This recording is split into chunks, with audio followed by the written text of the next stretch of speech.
성가대 찬양 감사합니다.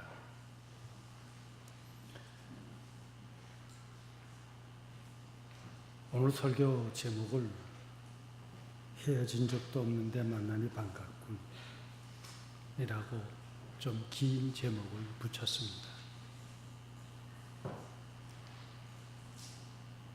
공교롭게도 올해가 추석을 낀 앞뒤로 열흘이나 쉬는 공휴일이 될 수 있어서 우리 교우들 아무래도 고향을 찾을 길이 될 것 같아서 미리 추석에 관한 오늘 우리의 신앙인으로서 부모님과 가족과 하늘을 향한 우리들이 어떠해야 할까를 생각해 보고자 하는 것입니다.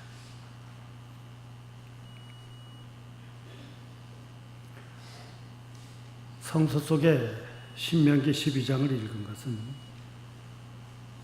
이스라엘 백성들은 명절 때마다 꼭 하늘 앞에 갔습니다. 너희들은 성전에 가는데 빈손으로 임하지 말라. 이스라엘의 3대 절기가 있었는데 그것을 우리가 여러 가지로 유월절이라고 알려져 있는 무교절, 오순절로 알려져 있는 칠칠절, 초막절로 알려져 있는 수장절이 있는데 유월절은 3월부터 4월의 절기라면 또 민족의 독립을 얻은 절기이고 오순절은 모세가 시내산에 올라가서 하나님으로부터 율법을 받은 날을 기억하고 있습니다. 초막절을 나팔절이라고도 하는데 거기는 9월부터 10월 과일이 맺어지는 절기입니다. 독립기념일 그리고 오순절이라고 하는 묘하게도 밀과 보리 추수, 초막절이라고 하는 것은 해가 다 지나는 오늘 우리에게는 추석에 해당하는 과일을 거두는 계절입니다. 이스라엘 백성들은 신과 조상의 신을, 조상에 관한 신앙을 그들은 기억하며 몇천 년이 지난 지금도 그들은 조상의 신앙, 조상의 생활, 조상의 꿈에 참여하기 위해서 이 추석에 해당되는 초막절에는요, 제가 본 그들의 모습은 뉴욕 한복판의 아파트인데 그 뉴욕 한복판에 있는 아파트에 비상 계단이 있어요. 바깥으로. 그 비상 계단에 나와서 산다니까요.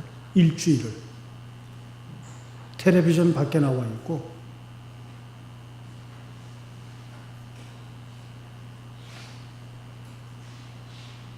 이것이 민족이에요.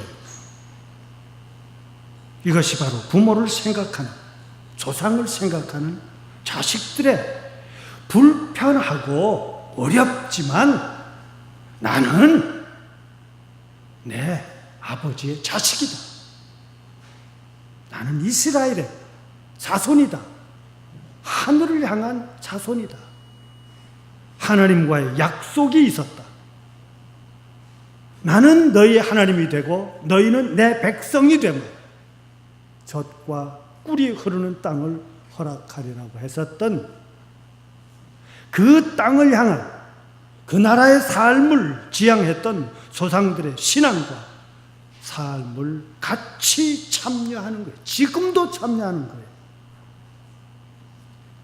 그러기에 그 절기는 그들에게는 고난이 아니라 역경이 틀림없이 불편함이 있었음에도 불구하고 그들은 신앙의 만남일 것입니다. 근본 우리 추석 때 우리의 조상들 우리 부모님들, 특별히 연로하신 생존에 계신 부모님들 찾아뵈십시오. 꼭 찾아뵈십시오. 그래서 그 만남 속에 살아오신 어려움에 감사하고 내가 있기에 이 시간까지 살아주신, 지금도 내가 만나 찾아뵐 수 있도록 살아계심에 대한 감사의 의미로 부모님을 찾아뵐 수 있기를 바랍니다. 그래서 그곳에서 나를 깨닫고 내 가정 속에서 내 위치와 내 역할이 어떤 것을 깨닫고 내가 지금까지 살아온 삶을 한 번쯤 우리 부모님의 기대 속에서 내가 어떠했는지를 발견할 수 있는 새로운 경험이 되시기를 바랍니다. 그래서 그 만남이 기쁨이 되시고 그 만남이 평화가 되고 그 만남이 새로운 출발들이 되시기를 바랍니다. 되게 부모님들이 만날 때 늘 하시는 말씀이 있죠. 야, 얼굴이 너 좋아졌다. 그런가 하면 요즘 살이 빠졌구나. 야윈 것 같다. 시어머니는 좀 거북한 며느리 보고 하는 말이 왜 너만 먹었냐? 때로는 그러기도 하지요.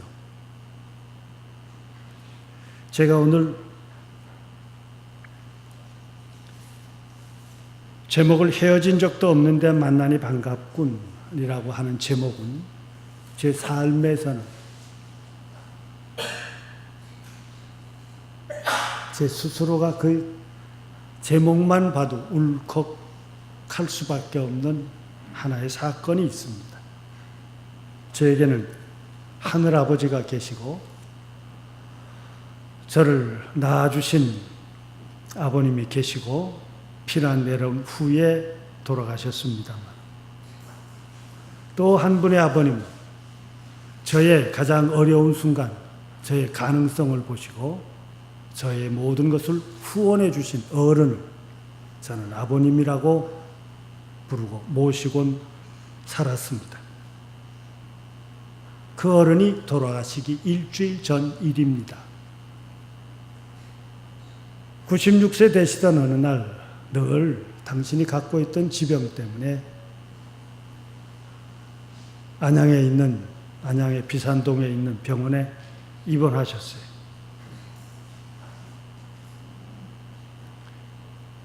그 병원에 늘 제가 방문하곤 했는데 어쩌다가 한 15일 그만 기간이 길어졌습니다. 15일 만에 병문을 두들기고 저는 가면 늘 광섭이 왔습니다.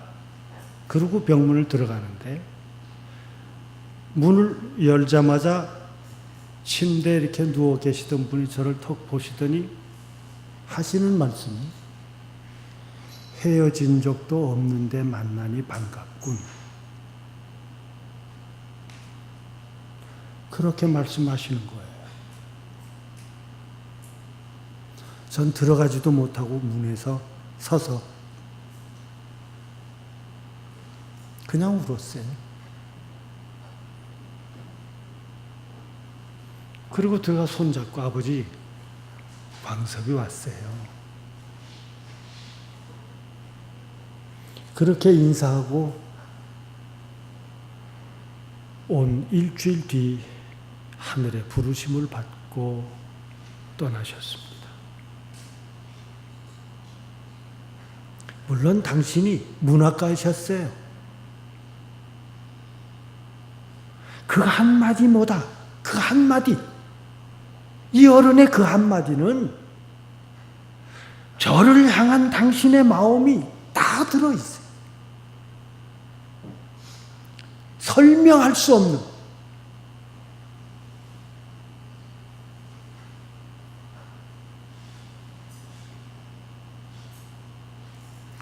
오늘 만남 속에 그 가슴에 진한 진실한 만남이시기를 바랍니다.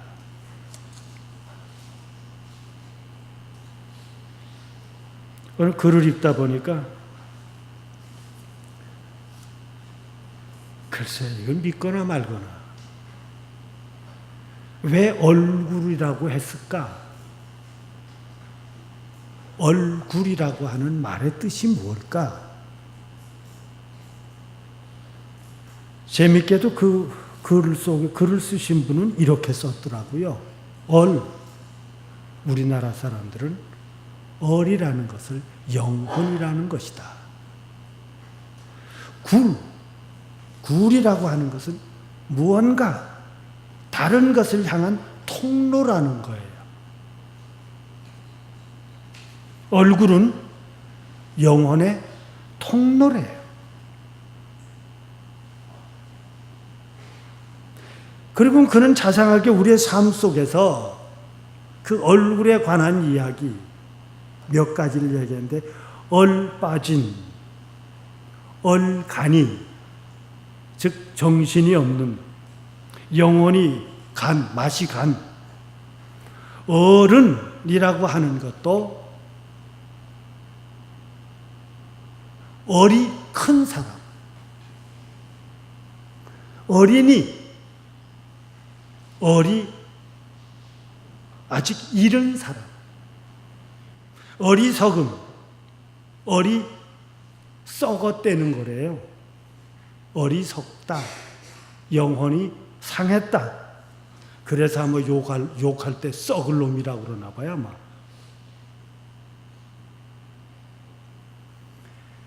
그래서 그 얼굴은 그 모든 자기의 내면의 것이 다 드러나는 거래요.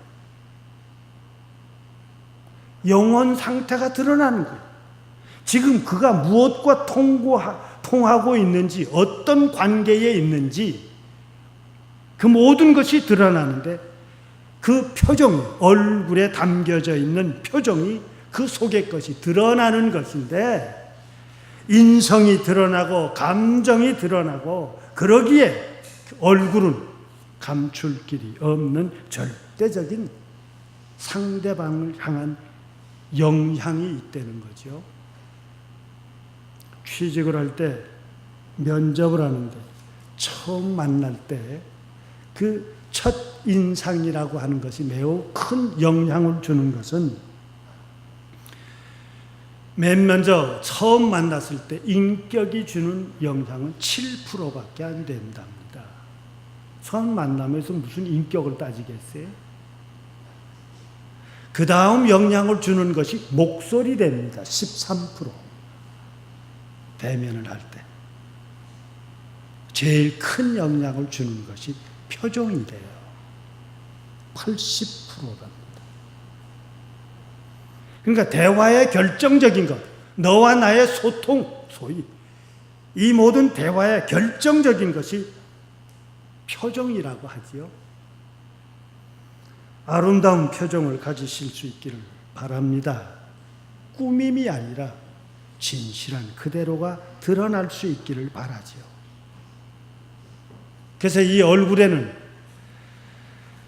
우리가 몸이 가지고 있는 근육에 여러 가지가 있는데, 사실은 묘하게도 얼굴의 근육은 80%가, 우리 몸의 80%의 근육이 얼굴에 있다고 그러고, 그래서 사람의 표정은 글쎄 이게 맞는지요, 7,000가지나 되는 표정들의 다양함이 있다고 합니다. 가족들을 만나실 때 기독교인의 참 모습이 드러나시기를 바랍니다. 그래서 바울은 너희들이 이 참 하늘 사람이라고 하는 표정이 드러날 수 있는 것은 이래야 한다. 두 가지가 다 겸비돼야 돼. 첫째는 내 심령 속에서 성령으로, 즉 영혼이 하늘과 하나가 되지 않고는 안 된다. 내가 하늘과 하나가 될 때 비로소 내 삶이 어렵고 모자라고 힘들다 할지라도 그 가운데서 하늘의 얼굴이 드러나는 것이고, 두 번째 필요한 것이 있는데 그것은 바로 살아가는 삶이에요. 오늘 우리의 삶이 어디 완전합니까? 정말 성서가 얘기해주고 있는 샬롬이라고 하는 삶을 우리가 바라기는 해도 현재 우리의 삶은 그렇지 못합니다. 깨끗해라, 정직해라, 도둑질하던 내 놈은 이제 내 손으로 일해서 내 이웃을 도와주는 자가 되라. 이 삶이 바뀌어지지 않고는, 실천되지 않고는 그 모든 것을 이루어 나갈 수가 없기에 너는 부르심에 합당하게 행하라. 영과 내 삶이 하나가 될 때 비로소 그 얼굴이 하늘의 사람으로 드러날 수 있다는 것입니다. 이것을 기독교적인 용어 표현으로 보면 옛사람을 벗어버리고 의와 진리와 거룩한 새 사람을 입으십시오. 이게 우리를 향한 신앙의 어른이었던 바울의 에베소서 4장 30절에서 우리를 향한 가르침이에요. 뿐만 아니라 이 만남 속에서 우리의 생활 가운데서 조심해야 할 것을 틀림없이 이야기해 주고 있는데, 마귀가 틈타지 않도록, 악마에게 기회를 주지 않도록 말 조심하십시오. 그리고 오늘 우리의 불편함과 어려움 가운데 있을지라도 정말 용서할 수 있고, 그쪽은 아닐지런지 몰라도 우리의 마음속 깊이로부터 섭섭함이 있었다면 푸십시오. 나의 좋지 않은 감정을 말에 실어서, 혹은 나의 좋지 않은 것을 모든 삶에 조금 비틀어서 불편하게 만드는 그런 심성의 자리가 아니라, 그렇지 않더라도 모자랄지라도 있는 그곳에서 우리가 마땅히 해야 될 일은 하나님께서 나를 도와주신다. 이 믿음 하나 가지고 손해봅시다. 풀어냅시다. 그리고 진실하게 대합시다. 오늘의 내가 있기 위해 부모님이 계셨습니다. 오늘의 내가 이 땅에 살기에 그 부모님으로부터 형제가 있습니다. 오늘 우리에겐 가족이 있고 문중이 있습니다. 적어도 오늘 우리는 하나 다짐할 수 있는 것은, 나 때문에 걱정하고 슬퍼하고 괴로워하는 일들을 들여서는 안 될 거예요. 그래서 성령을 근심하게 하지 마십시오. 오늘 우리의 기독교를 불편하게 만드는 신앙의 이름으로 기독교인의 열심이라고 하는 것을 앞세워서 기독교의 진리를 가리워서도 안 될 뿐만 아니라 내가 세상을 살아야 되겠다고 하는 그 하나의 일 때문에 어른들을, 이웃을, 가족을 불편하게 해서는 안 될 것입니다. 거듭납시다고 하는 것이 바로 그거예요. 기독교가 말하는 거듭남은 하늘을 향하여 바로 섬이요, 세상의 삶 속에서, 모든 관계 속에서 바로 서는 것일 겁니다. 다시 유기로는 찾아뵐 수 없는 그 어른이 마지막 찾아뵙는 순간 저를 울린 한마디, 헤어진 적도 없는데 만나니 참 반갑다. 부모님과 하늘을 꼭 찾아뵈십시다. 기도하시겠어요?